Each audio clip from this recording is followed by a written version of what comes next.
നമസ്കാരം, മാസ്റ്ററിംഗ് എഡ്യൂടെക്കിലേക്ക് എല്ലാവർക്കും സ്വാഗതം. അപ്പോൾ ഇന്നത്തെ ക്ലാസ്സിൽ നമ്മൾ 29/12/2022 നടന്ന മലബാർ സിമൻസിൻ്റെ ടൈപ്പിസ്റ്റ് എക്സാമിൻ്റെ ടൈപ്പ് റൈറ്റർ ഇംഗ്ലീഷ് മലയാളം ഭാഗത്തു നിന്നുള്ള ക്വസ്റ്റ്യൻസ് ആണ് നോക്കാൻ പോകുന്നത്. അപ്പോൾ ക്ലാസ്സിലേക്ക് പോകാം. ഒന്നാമത്തെ ക്വസ്റ്റ്യൻ എന്ന് പറഞ്ഞാൽ commonly used type heads are. Common ആയിട്ട് യൂസ് ചെയ്യുന്ന ടൈപ്പ് ഹെഡ്സ് ഏതൊക്കെയാണ്? Pica, policy, draft, elite. ഇതിൽ ഏതാണ് ടൈപ്പ് ഹെഡ് എന്ന് പറയുന്നത്? ഏതൊക്കെയാണ്? 1 and 2 ആണോ, 2 and 3 ആണോ, 3 and 4 ആണോ, 1 and 4 ആണോ? ഇതിൽ ഏതൊക്കെയാണ് ടൈപ്പ് ഹെഡ് എന്ന് പറയുന്നത്? പിഗ ടൈപ്പ് ഹെഡാണ്, അതുപോലെ തന്നെ എലൈറ്റും ടൈപ്പ് ഹെഡാണ്. അപ്പം ആൻസർ എന്ന് പറയുന്നത് ഏതാണ്? 1ഉം 4ഉമാണ് ആൻസർ ആയിട്ടുള്ളത്. അടുത്ത നോക്കിയേ, parts of rocker mechanism. Rocker മെക്കാനിസത്തിൻ്റെ പാർട്സ് ഏതൊക്കെയാണ്? Loose dog and escapement wheel, അതുപോലെ തന്നെ rigid dog and pinion wheel, loose dog and main spring. ഇതിൽ ഏതൊക്കെയാണ് റോക്കർ മെക്കാനിസത്തിൽ വരുന്നത്? ഡോഗ് ബ്ലോക്കും ഉണ്ട്, അതുപോലെ തന്നെ എസ്കേപ്മെൻറ്റ് വീല്, അതായത് loose dog, escapement wheel, rigid dog, pinion wheel, ഇത്രയുമാണ് ഇതിൽ വരുന്നത്, റോക്കർ മെക്കാനിസത്തിൽ വരുന്നത്. അപ്പം ആൻസർ എന്ന് പറയുന്നത് ഏതാണ്? സി ഓപ്ഷൻ 1 and 2 ആണ്. അടുത്ത question, reason or reasons for sluggish movement of a carriage. ക്യാരേജിൻ്റെ സ്ലഗിഷ് മൂവ്മെൻറ്റിന് കാരണം എന്താണ്? Low tension of the main spring ആണോ, high tension of the main spring ആണോ, worn out of the teeth of the escapement wheel ആണോ? Sluggish movement കാരണം എന്താണ്? Sluggish മൂവ്മെൻറ്റിന് കാരണം low tension of the main spring ആണ്. അപ്പം ഏതാണ്? എ, അതായത് ഒള്ളി 1 ആണ് ആൻസർ ആയിട്ട് വരുന്നത്. ലോ ടെൻഷൻ ആണ്, ലോ സ്ലോ അങ്ങനെ പഠിച്ചാൽ മതി. Slow sluggish, low tension in the main spring ആണ് ഇതിന് കാരണം, സ്ലഗിഷ് മൂവ്മെൻറ്റിന് കാരണം. അടുത്ത ക്വസ്റ്റ്യനിലേക്ക് പോകാം. Which of the following statement is or are correct about feed roller. Feed റോളറിനെ പറ്റി കറക്റ്റ് ആയിട്ടുള്ള സ്റ്റേറ്റ്മെൻറ്റ് ഏതാണെന്നാണ് ചോദിച്ചിരിക്കുന്നത്. Feed rolls are situated in the top of the cylinder ആണോ? Feed rolls are situated in the bottom of the cylinder ആണോ? ആണല്ലോ, ബോട്ടത്തിലാണ് കാണപ്പെടുന്നത്. There are 2 set of feed rolls ആണല്ലോ, 2 സെറ്റ് ഫീഡ് റോൾസ് ആയിരിക്കും ഉണ്ടായിരിക്കുക. അപ്പം ഇത് രണ്ടും കറക്റ്റ് ആണ്. അപ്പം 3ഉം 2ഉമാണ് കറക്റ്റ് ആയിട്ടുള്ളത്. ഓപ്ഷൻ ഏതാണ്? D option 2 and 3 are correct. അടുത്തത്, type bar is connected to the segment by means of. അതായത് സെഗ്മെന്റുമായിട്ട് ടൈപ്പ് ബാർ എങ്ങനെയാണ് കണക്ട് ചെയ്തിരിക്കുന്നത്? കീ ലിവർ വഴിയാണോ, ഫൾക്രം വയർ വഴിയാണോ, ഡ്രോ കോഡ് വഴിയാണോ, ബഫർ സ്പ്രിങ് വഴിയാണോ? എങ്ങനെയാണ് കണക്ട് ചെയ്തിരിക്കുന്നത്? ഫൾക്രം വയർ വഴിയാണ്. അടുത്ത് നോക്കിയേ, what are the 2 types of typewriter. 2 type typewriter ഏതൊക്കെയാണ്? ബ്രീഫ് ആൻഡ് പോർട്ടബിൾ ആണോ, സ്റ്റാൻഡേർഡ് ആൻഡ് ഫുൾ സ്കോപ്പ് ആണോ, പോർട്ടബിൾ ആൻഡ് സ്റ്റാൻഡേർഡ് ആണോ, സ്റ്റാൻഡേർഡ് ആൻഡ് ബ്രീഫ് ആണോ? ഇതിലേതാണ്? പോർട്ടബിൾ ആൻഡ് സ്റ്റാൻഡേർഡ് ആണ് 2 ടൈപ്സ് ഓഫ് ടൈപ്പ് റൈറ്റർ. അടുത്തത്, demi official letters are concluded by. എങ്ങനെയാണ് conclude ചെയ്യുന്നത്? യുവേഴ്സ് ഫെയ്ത്ത്ഫുള്ളി ആണോ, സിൻസിയർലി ആണോ, ട്രൂലി ആണോ? ഏതാണ് ആൻസർ ആയിട്ട് വരുന്നത്? ഡെമി ഒഫീഷ്യൽ ലെറ്റേഴ്സ് എങ്ങനെയാണ് കൺക്ലൂഡ് ചെയ്യുന്നത്? യുവേഴ്സ് സിൻസിയർലി വെച്ചിട്ടാണ് കൺക്ലൂഡ് ചെയ്യുന്നത്. അപ്പം ആൻസർ എന്ന് പറയുന്നത് ഏതാണ്? B option only 2 is correct. അതായത് ഡെമി ഒഫീഷ്യൽ ലെറ്റേഴ്സ് കൺക്ലൂഡ് ചെയ്യുന്നത് എന്ത് വെച്ചിട്ടാണ്? യുവേഴ്സ് സിൻസിയർലി വെച്ചിട്ടാണ്. Which of the following state is correct. താഴെ പറയുന്നതിൽ ഏതാണ് കറക്റ്റ് ആയിട്ടുള്ളത്? Ribbon carriers move up and down. Ribbon carrier is fitted behind the type guide. Lengthwise movement of the ribbon is controlled by the ribbon carrier ആണോ? Ribbon carrier moves up and down. എന്താ? Up and down move ചെയ്യുന്നുണ്ട് ഉണ്ടല്ലോ. അടുത്ത എന്താണ്? Ribbon carrier is fitted behind the type guide. അതും correct ആണ്. Length vice movement control ചെയ്യുന്നത് ribbon carrier ആണോ? അല്ല. അപ്പം ആൻസർ എന്ത് പറയാം? 1 and 2 എന്ന് പറയാം. അപ്പോൾ option C 1 and 2 are correct. അടുത്തത്, which of the following statement is correct. ഏതാണ് കറക്റ്റ് ആയിട്ടുള്ള statement? On IGS should be typed at the top centre of the envelope. എൻവലപ്പിൻ്റെ ടോപ്പ് സെൻറ്ററിലാണോ ഓൺ IGS എന്ന് എഴുതുന്നത്? ആണ്. അപ്പോൾ ഇത് കറക്റ്റ് ആണ്. അടുത്തത്, registered post should be typed at the top centre of the envelope ആണോ? രജിസ്റ്റേർഡ് പോസ്റ്റ് എന്നുള്ളത് ടോപ്പ് സെൻറ്ററിലാണോ എഴുതുന്നത്? അല്ല. അടുത്ത് നോക്കിയേ, address of the centre should be typed at the bottom left side of the envelope. Address എഴുതുന്നത് എവിടെയാണ്? Bottom left സൈഡിലാണ് എഴുതുന്നത്. എൻവലപ്പിൻ്റെ ലെഫ്റ്റ് സൈഡിൽ താഴെയായിട്ടാണ് സെൻറ്ററുടെ അഡ്രസ്സ് എഴുതുന്നത്. അപ്പോൾ ഇവിടെ കറക്റ്റ് ആയിട്ടുള്ള ഏതൊക്കെയാണ്? 1ഉം 3ഉമാണ് കറക്റ്റ് ആയിട്ടുള്ളത്. അപ്പം ഓപ്ഷൻ ഡി ആണ് ആൻസർ ആയിട്ടുള്ളത്, 1 and 3. അടുത്തത്, name the shift system in a typewriter. ടൈപ്പ് റൈറ്ററിലെ ഷിഫ്റ്റ് സിസ്റ്റം ഏതൊക്കെയാണ്? Carriage shift system, segment shift system, universal shift system, imperial shift system. ഇതിൽ ഏതാണ് ഷിഫ്റ്റ് സിസ്റ്റം എന്ന് പറയുന്നത്? ക്യാരേജ് ഷിഫ്റ്റ് സിസ്റ്റവും ഉണ്ട്, അതുപോലെ തന്നെ സെഗ്മെൻറ്റ് ഷിഫ്റ്റ് സിസ്റ്റവും ഉണ്ട്. അപ്പോൾ ആൻസർ വരുന്നത് ഏതാണ്? 1 and 2 ആണ് ആൻസർ ആയിട്ട് വരുന്നത്. ഓപ്ഷൻ എ ആണ് ആൻസർ. അടുത്തത് fill in the blanks using correct article. Correct article use ചെയ്ത് ഫില്ല് ചെയ്യുക. ഇംഗ്ലീഷിൻ്റെ ക്വസ്റ്റ്യൻ ആണ്. She wanted dash unicorn shaped boy. Unicorn എന്ന് പറഞ്ഞാൽ എന്താണ്? ഇവിടെ എന്താണ് വരുന്നത്? D, A, and none of this. ഏതായിരിക്കും വരുന്നത്? എ ആണ് വരുന്നത്. അടുത്തത് the car fell dash the river. Off ആണോ, ഓൺ ആണോ, ബൈ ആണോ, ഇൻറ്റു ആണോ വരുന്നത്? The car fell into the river ആണ് വരുന്നത്. അടുത്ത question, mother chooses a dress. A dress dash by mother. Use passive form. Passive form use ചെയ്യുക. Is chosen ആണോ, ഹാസ് ചോസൺ ആണോ, വാസ് ചോസൺ ആണോ, ചോസ് ആണോ? ഏതാണ്? A dress is chosen by mother എന്നതാണ് ആൻസർ. അടുത്ത question, a dash of whales terrified him. എന്താ? ഗ്രൂപ്പാണ് വെയിൽസ്. വെയിൽസിൻ്റെ ഗ്രൂപ്പിന് എന്ത് പറയാം നമുക്ക്? എ സ്കൂൾ ഓഫ് വെയിൽസ് അല്ലെ? School of fish, school of whales എന്നൊക്കെ അല്ലേ പറയുന്നത്. അപ്പോൾ എ സ്കൂൾ ഓഫ് വെയിൽസ്. അടുത്തത് pick out the correct phrasal verb that means expires. Expire ആവുക, അതിൻ്റെ കറക്റ്റ് ഫ്രേസൽ വെർബ് ഏതാണ്? റാൻ ഓവർ ആണോ, റാൻ ഡൗൺ ആണോ, റാൻ ഔട്ട് ആണോ, റാൻ ത്രൂ ആണോ? ഏതാണ് എക്സ്പയർ ആവുക? റാൻ ഔട്ട് ആവുക, അതാണ് റാൻ ഔട്ടാണ് എക്സ്പേഴ്സ്. അടുത്ത നോക്കിയേ, find out the word which is similar in meaning. ഫോർട്ടൽ. ഫോർട്ടലിന് മീനിങ് ഏതാണ്? പ്രൊപ്പജൻഡ ആണോ, പ്രൊഫസി ആണോ, പ്രെജുഡൈസ് ആണോ, പ്രിക്കോഷൻ ആണോ? ഏതാണ്? പ്രൊഫസി ആണ് ഫോർട്ടൽ എന്ന് പറഞ്ഞാൽ. അടുത്തത് a lot of money dash spend on treatment. ഏതാണ്? ഈസ് ആണോ, ആർ ആണോ, വെയർ ആണോ, ഹാവ് ആണോ? ഇത് വരും a lot of money is spend on treatment എന്നാണ്. അടുത്തത് if I had known Misha's address I dash a letter to her. എന്താണ് വരുന്നത്? ഹാഡ് പ്ലസ് V3 ആണ്. അപ്പോൾ would have, could have, should have അതിലേതെങ്കിലുമാണ് വരേണ്ടത്. അപ്പോൾ ഇവിടെ എന്താണ് ആൻസർ ഉള്ളത്? കുഡ് ഹാവ് റിട്ടൺ ആണ് ആൻസർ ആയിട്ട് ഉള്ളത്. അടുത്തത് the children were treated most dash. എന്ത് വരും? ക്രൂവൽറ്റി ആണോ, ക്രൂവൽ ആണോ, ക്രൂവൽനെസ് ആണോ, ക്രൂവലി ആണോ? ഏതാണ്? The children were treated most cruelly എന്നതാണ് ആൻസർ ആയിട്ടുള്ളത്. അടുത്ത നോക്കിയേ, ആൻറ്റോണിം ഓഫ് ഡൊൽ. ഡൊല്ലിൻ്റെ ആൻറ്റോണിം എന്താണ്?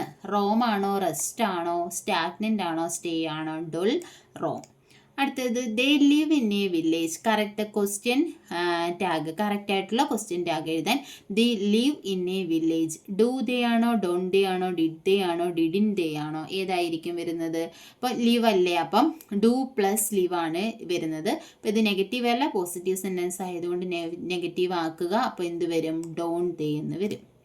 അടുത്തത് the thief dash the police court is punished. എന്ത് വരും? ഹൂം ആണോ, വെൻ ആണോ, ഹൂസ് ആണോ, വെൻ ആണോ, ഹൂം ആണോ, ഇഫ് ആണോ?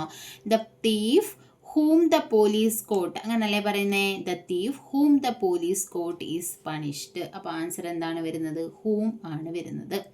അടുത്തത് they dash instruments in 7 o'clock. Played ആണോ, വെയർ പ്ലേയിങ് ആണോ, ആർ പ്ലേയിങ് ആണോ, ഹൗ ബീൻ പ്ലേയിങ് ആണോ? സിൻസ് ആണ് വന്നിരിക്കുന്നത്. അപ്പോൾ സിൻസ് ഉണ്ടെങ്കിൽ has or have plus been use ചെയ്യണം. അപ്പോൾ ദേ ആണ്, ദേ ആണെങ്കിൽ എന്ത് വരണം? ഹാവ് ബീൻ പ്ലേയിങ് വരണം. അടുത്തത് pick out the wrongly spelt word. ഇതിൽ എന്താണ് തെറ്റായിട്ടുള്ള വേർഡ് കണ്ടുപിടിക്കുക. ഹിപ്പോക്രാറ്റ്, മില്ലേനിയം, വെറ്റിനറി, അതുപോലെ തന്നെ അറ്റൻഡൻസ്. ഇതിലേതാണ്? ഹിപ്പോക്രാറ്റിൻ്റെ സ്പെല്ലിംഗ് എന്താണ്? HIPOCRATE എന്നാണ് വരുന്നത്. അപ്പം ഏതാണ് ഇതിൽ തെറ്റായിട്ടുള്ളത്? ഹിപ്പോക്രാറ്റ് ആണ്. അടുത്തത് find out the silent letter in the word butcher. Butcher എന്ന് പറയുന്ന വേർഡിൽ നമ്മളിവിടെ എന്താണ് ഇവിടെ സൈലന്റ് ആയിട്ടുള്ളത്? T ആണോ, R ആണോ, U ആണോ, C ആണോ? ഏതാണ്? T ആണ് സൈലന്റ് ആയിട്ടുള്ളത്. അടുത്ത question, the auditorium dash when the music started. Will fill ആണോ, ഫിൽഡ് ആണോ, ഫാളൻ ആണോ, ഹാർഡ് ഫിൽഡ് ആണോ? ഏതാണ്? The auditorium had filled when the music started. അടുത്തത് I always break and drop things I am labelled as. എന്താ? ഞാൻ എപ്പോഴും ഒരു സാധനങ്ങളിട്ട് ഇങ്ങനെ എൻ്റെ കയ്യിൽ നിന്ന് അറിയാതെയൊക്കെ വീണ് പൊട്ടിക്കൊണ്ടിരിക്കും. അപ്പോൾ എന്നെ എങ്ങനെ പറയാം? ബ്ലാക്ക് ഷീപ്പ് എന്ന് പറയാമോ, ബട്ടർ ഫിംഗർ എന്ന് പറയാമോ, bone with a silver spoon in mouth എന്ന് പറയാമോ, അനാർക്കിസ്റ്റ് എന്ന് പറയാമോ? ഏതാണ് പറയുന്നത്? Butter finger. ബട്ടർ ഫിംഗർ എന്ന് പറഞ്ഞാൽ എന്താ അറിയാതെ എന്താ എല്ലാം ഇങ്ങനെ തള്ളിയിട്ട് പൊട്ടിക്കുക അങ്ങനെയുള്ളതാണ് ഇത് ബട്ടർ ഫിംഗർ എന്ന് പറയുന്നത്. അടുത്ത question 78. He said to me which did she go which way did she go. എന്താ he said to me which way did she go. ഇതിൻ്റെ എന്താക്കണം? റിപ്പോർട്ടർ സ്പീച്ച് ആണ്. He asked me which way she had gone ആണോ, he asked me which way she went ആണോ, he asked me which way she gone ആണോ, he asked me which way to go ആണോ? ഏതാണ് answer ആയിട്ട് വരുന്നത്? He asked me which way she had gone എന്നതാണ്. അടുത്തത് നോക്കിയേ. I dash for 10 hours in those days. Can ആണോ, could ആണോ, മസ്റ്റ് ആണോ, നീഡ് ആണോ? ഏതാണ്? I could work 10 hours in those days എന്നാണ്. അടുത്തത് you had better dash him advise to advised. ഏതാണ്? You had better advise him. ADVISE advise ആണ്. അടുത്തത് ശരിയായ പദം കണ്ടെത്തുക. ജന്മിത്വം, ആജാനുബാഹു, അസന്ദിഗ്ധം, ദ്രുതഗതി. ഇതിലേതാണ് ശരിയായിട്ടുള്ള പദം? ഏതാണ്? ആജാനുബാഹു എന്നതാണ് കറക്റ്റ് ആയിട്ടുള്ള പദം. അടുത്തത് അലിംഗ ബഹുവചനത്തിന് ഉദാഹരണം ഏത്? മിടുക്കന്മാർ, മരങ്ങൾ, മക്കൾ, ദ്രോണർ. ഇതിൽ ഏതാണ് അലിംഗ ബഹുവചനം എന്ന് പറയുന്നത്? മിടുക്കന്മാരാണോ? അല്ല. മരങ്ങളാണോ? അല്ല. മക്കൾ. ഏതാണ് അലിംഗ ബഹുവചനം? മക്കൾ എന്നതാണ്.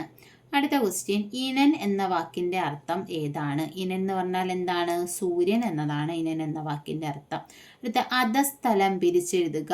അധ അധികം തലം ആണ് അധസ്ഥലം. ഏത് ഓപ്ഷനാണ്? C option. അധ അധികം തലം ആണ് അധസ്ഥലം. അടുത്ത ക്വസ്റ്റ്യൻ. ശരിയായ രൂപം ഏത്? അർത്ഥാന്തരന്യാസം, അർദ്ധാന്തരന്യാസം, അർദ്ധാന്തരന്യാസം, അർദ്ധാന്തരന്യാസം. ഇതിലേതാണ് അർത്ഥാന്തരന്യാസം? എ ഓപ്ഷൻ അർത്ഥാന്തരന്യാസമാണ് കറക്റ്റ് ആയിട്ടുള്ളത്. അടുത്ത സന്ധി നിർണ്ണയിക്കുക. 90. 90 എന്ന് പറഞ്ഞാൽ എങ്ങനെ നമുക്ക് പിരിച്ചെഴുതാം? 100 ഏത്? 90 എന്ന് പറയുന്നത്. ഇതിനകത്ത് സന്ധി ഏതാണ്? ആദേശ സന്ധി ആണ്. അടുത്ത എന്താ? പൂജക ബഹുവചനം. ദേവന്മാർ, ഭാഗവതർ, അധ്യാപകർ, രാജാക്കന്മാർ. ഇതിൽ ഏതാണ് പൂജക ബഹുവചനമായിട്ട് വരുന്നത്? ഏതാണ്? ഭാഗവതർ ആണ് പൂജക ബഹുവചനം. ഇത് നോക്കി. വിഹകം പര്യായമായി വരുന്ന വാക്കേത്? ആകാശം, കാഴ്ച, ശബ്ദം, പക്ഷി. ഏതാണ് വിഹകം? ഖഗം, വിഹകം ഒക്കെ നമ്മൾ പഠിച്ചിട്ടുണ്ട്. ഏതാണ്? പക്ഷി ആണ്. അടുത്ത് നോക്കിയേ. ഒറ്റപ്പദം ഏത്? പഠിക്കാനുള്ള ആഗ്രഹം. പിപടിഷയാണോ, പിപാസയാണോ, പിപാടയാണോ, പിപീലികയാണോ? ഏതാണ്? പിപടിഷയാണ് പഠിക്കാനുള്ള ആഗ്രഹം. അടുത്തത് ശരിയായ വാക്യം. പരമാവധി 5 ദിവസം വരെ മഴ പെയ്യാം എന്നാണോ? ഇത് പറയൂ. ഇങ്ങനെ പരമാവധി 5 ദിവസം വരെ മഴ പെയ്യാം അങ്ങനെ പറയത്തില്ലല്ലോ. ഇല്ല. ആരോഗ്യ കാര്യങ്ങളിൽ ശ്രദ്ധ വേണമെന്ന് പ്രത്യേകം എടുത്തു പറഞ്ഞു എന്ന് വേണ്ടല്ലോ. അടുത്തത് കുഞ്ചൻ നമ്പ്യാർ മലയാളത്തിൽ ലബ്ധപ്രതിഷ്ഠനായ കവിയാണ്. അതാണോ? അടുത്തത് വീണ്ടും ഒരിക്കൽ കൂടി ലേഖനം തിരുത്തേണ്ടി വന്നു അങ്ങനെ പറയോ? വീണ്ടും ഒരിക്കൽ കൂടി എന്ന് പറയോ? ഇല്ല. അപ്പം ഏത് ഓപ്ഷനാണ്? സി ഓപ്ഷനാണ് കറക്റ്റ് ആയിട്ടുള്ളത്. അടുത്തത് നദി എന്നർത്ഥം ഇല്ലാത്ത പദം ഏതാണ്? നദപതി, ആപക, തടിനി, നിമ്നക. ഇതിൽ നദി എന്നർത്ഥം വരാത്തത് ഏതാണ്? നദപതിയാണ്. ആപക, നിമ്നക, തടിനിക്ക് എന്താണ്? നദിയാണ്. ശരത്തധികം ചന്ദ്രൻ ചേർത്തെഴുതുമ്പോൾ എങ്ങനെയാ വരുന്നത്? ശരത് ചന്ദ്രൻ. എ ഓപ്ഷനാണ് ശരത് ചന്ദ്രൻ എന്നാണ് വരുന്നത്. അടുത്തത് സ്റ്റാറ്റസ്കോ എന്ന് പറഞ്ഞാൽ എന്താണ് എന്നതിൻ്റെ മലയാള പരിഭാഷയാണ്. ഔന്നത്യമാണോ, പദവിയാണോ, അടിസ്ഥാന സൗകര്യമാണോ, മാറ്റമില്ലാത്ത സ്ഥിതിയാണോ? ഏതാണ്? സ്റ്റാറ്റസ്കോ എന്ന് പറഞ്ഞാൽ എന്താണ്? മാറ്റമില്ലാത്ത സ്ഥിതിയാണ്. ഇനി പൂർവം, ഇതിൻ്റെ വിപരീതം എന്താണ്? ദക്ഷിണം, ഉത്തരം, പശ്ചിമം, മധ്യം. ഏതാണ്? പൂർവം, പശ്ചിമം. നമുക്കറിയാം. സി ഓപ്ഷനാണ് ആൻസർ ആയിട്ടുള്ളത്. അടുത്തത് ഫാഗിനേയൻ. സ്ത്രീലിംഗം ഏതാണ്? ഫഗിനിയാണോ, ഫാഗിനേയിയാണോ, ഫാഗിയാണോ, ഫാഗിനിയാണോ? ഏതാണ്? ഫാഗിനേയൻ, ഫാഗിനേയി. അടുത്ത ക്വസ്റ്റ്യൻ. വഞ്ചി ഇപ്പോഴും തിരുനക്കര തന്നെ. ഈ ശൈലിയുടെ അർത്ഥം ഏത്? പുരോഗതി ഇല്ലാത്ത അവസ്ഥ, പ്രതീക്ഷയില്ലാത്ത അവസ്ഥ, പരാജയം, അനിശ്ചിതത്വത്തെ. ഇതിൽ ഏതാണ്? വഞ്ചി ഇപ്പോഴും തിരുനക്കര തന്നെ എന്ന് പറഞ്ഞാൽ പുരോഗതി ഇല്ലാത്ത അവസ്ഥയാണ്. There is no rose but has thorns എന്നതിൻ്റെ വിവർത്തനം എന്താണ്? അവിടെ റോസാപ്പൂവില്ല പക്ഷേ മുള്ളുണ്ട്. മുള്ളില്ലാത്ത റോസാച്ചെടിയില്ല, അവിടെ റോസാപ്പൂവും മുള്ളുമില്ല, ആ റോസാച്ചെടിയിൽ മുള്ളുണ്ട്. ഇതിൽ ഏതാണ്? There is no rose but has thorns എന്ന് പറഞ്ഞാൽ മുള്ളില്ലാത്ത റോസാച്ചെടി ഇല്ല. അടുത്ത ക്വസ്റ്റ്യൻ, ആകാശകുസുമം എന്ന പ്രയോഗത്തിൻ്റെ അർത്ഥം ഏത്? അബദ്ധം പ്രവർത്തിക്കുക, തീരെ ഉണ്ടാകാനിടയില്ലാത്തത്, മനോരാജ്യം കാണുക, വിപരീത അനുഭവങ്ങൾ വിധേയമാക്കുക. ആകാശകുസുമം എന്ന് പറഞ്ഞാൽ തീരെ ഉണ്ടാകാനിടയില്ലാത്തത്. അടുത്ത 99ാമത്തെ ക്വസ്റ്റ്യൻ, റിജു എന്നതിൻ്റെ വിപരീത പദം ഏത്? വക്രം, വക്തം, വക്ത്രം, വൃത്തം. ഇതിലേതാണ്? റിജു എന്ന് പറഞ്ഞാൽ വക്രം എന്നാണ്. റിജുവിൻ്റെ വിപരീത പദം എന്താണ്? വക്രം ആണ്. അടുത്തത്, പികം എന്ന വാക്കിൻ്റെ അർത്ഥം ഏത്? പികം, തത്ത, പാട്ട്, പൂവ്, കുയിൽ. ഇതിലേതാണ് ആൻസർ വരുന്നത്? പികം എന്ന് പറഞ്ഞാൽ കുയിലാണ്. അപ്പോൾ ഇത്രയുമാണ് ഇന്നത്തെ ക്ലാസ്സിൽ നമ്മൾ ഡിസ്കസ് ചെയ്തിട്ടുള്ള ക്വസ്റ്റ്യൻസ്. ക്ലാസ്സിൽ ഇഷ്ടപ്പെടുകയാണെന്നുണ്ടെങ്കിൽ ലൈക്ക് ചെയ്യുക, ഷെയർ ചെയ്യുക, കമൻറ്റ് ചെയ്യുക. താങ്ക്